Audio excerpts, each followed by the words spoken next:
নমস্কার বন্ধুরা, আপনারা আছেন স্বাদের শহরে, যেখানে আপনারা পাবেন নানান স্বাদের খবর। আজ তৈরি করব সাবুদানার খিচুড়ি। নানান রকম সবজি দিয়ে একটা কালারফুল আর অসাধারণ টেস্টি, বিশেষ করে বাচ্চাদের কাছে তো ভীষণভাবে আকর্ষণীয়। এটা অনেক ধরনের সবজি দিয়ে একদম হেলদি অ্যান্ড টেস্টি।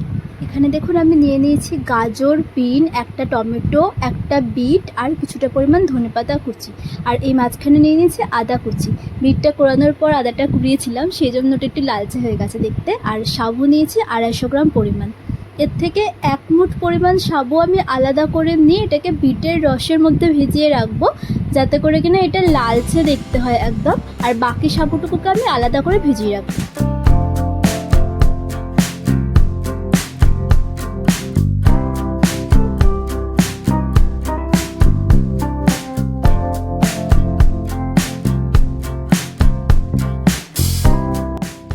নিয়ে নিয়েছি একটা সেদ্ধ আলু। আলুটাকে অবশ্যই সেদ্ধ করে নিতে হবে। আলুটা বেশ বড় মাপের, সেজন্য আমি একটা নিয়েছি, আপনারা দুটো ব্যবহার করবেন। আলুটাকে চৌকো চৌকো করে ভালোভাবে কেটে নেব। খুব বেশি পাতলা করবেন না, যেহেতু সেদ্ধ, সেজন্য একটু চৌকো চৌকো করে মোটা মোটা করে কেটে নেব।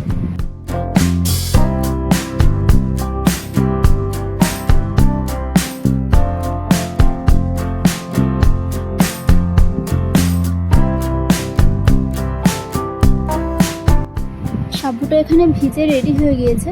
দেখুন, এটাকে হাতে নিয়ে এভাবে ভেঙে একটু দেখে নেবেন। একটু শক্ত থাকবে, এরকম দানা দানা মতোভাবে ভাঙবে। খুব বেশি গলে গেলে কিন্তু এটা রান্না করতে গেলে অসুবিধা হবে।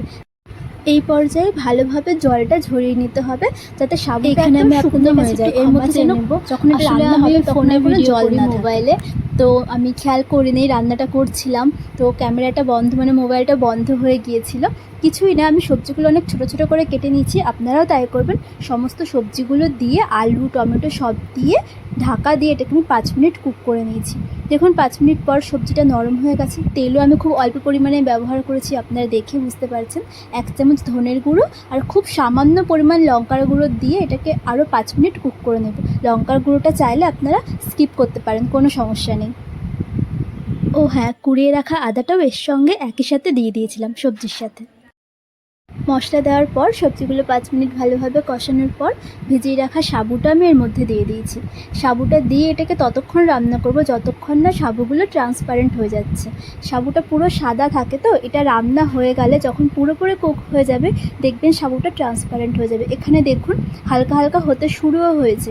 কিন্তু হ্যাঁ, সাবু দেওয়ার পর এটাকে ঢাকা দিয়ে বা কিছুক্ষণের জন্য ছেড়ে চলে গেলে হবে না, কন্টিনিউয়াসলি নাড়তে থাকতে হবে। সাবুটা যখন হয়ে যাবে ট্রান্সপারেন্ট, তখন এর উপর থেকে দিয়ে দেবো 1 চামচ পরিমাণ লবণ। আমি কিন্তু সবজিতে বা সাবুটা দেওয়ার পর লবণ ইউজ করিনি। যখন আমি লবণটা ইউজ করলাম, এই পর্যায়ে লবণটা আপনারাও ইউজ করবেন। লবণটা না বেশি হয়ে গেলে খেতে ভালো লাগে না, সেই জন্য। সাবুটা হয়ে গেছে তৈরি। এরপরের ওপর থেকে দিয়ে দেবো 1 টুকরো পরিমাণ লেবু, হালকা টক হওয়ার জন্য। 1/2 চামচ পরিমাণ গরম মশলার গুঁড়ো। আচ্ছা, আর একটা কথা, সেই যে তখন বলেছিলাম ফোনটা বন্ধ হয়ে গিয়েছিল, সেই সময় না আমি বিটের রসে ভিজিয়ে রাখা সাবুটাকে 5 মিনিট নর্মালি তেলে, অল্প করে তেলে কুক করে নিয়েছিলাম। সেটাও সেই সময় করেছিলাম, খেয়াল করিনি, তার জন্য আবার আপনাদের কাছে ক্ষমা চেয়ে নিচ্ছি। এরপরের ওপর থেকে ধনেপাতা কুচিটা দিয়ে দেবো। বিটের রসে ভেজানো সাবুটাকে আলাদা করে ভেজেছিলাম, কারণ ওটা দিয়ে এই সাবুটা দিয়ে একসাথে ভাজলে পুরোটাই লাল লাল হয়ে যেত, সেই কালারফুলনেসটা আর আসতো না।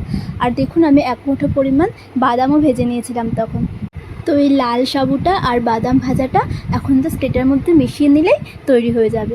এই পর্যায়ে চাইলে গ্যাস বা ইন্ডাকশন আপনারা যাতেই রান্নাটা করেন বন্ধ করে দিতে পারেন, কোনো সমস্যা নেই, বা একদম লো হিটে রেখে দিতে পারেন। এটা মিশিয়ে নিলে তৈরি হয়ে যাবে আমাদের ঝুরঝুরে নিরামিষ সাবুদানা।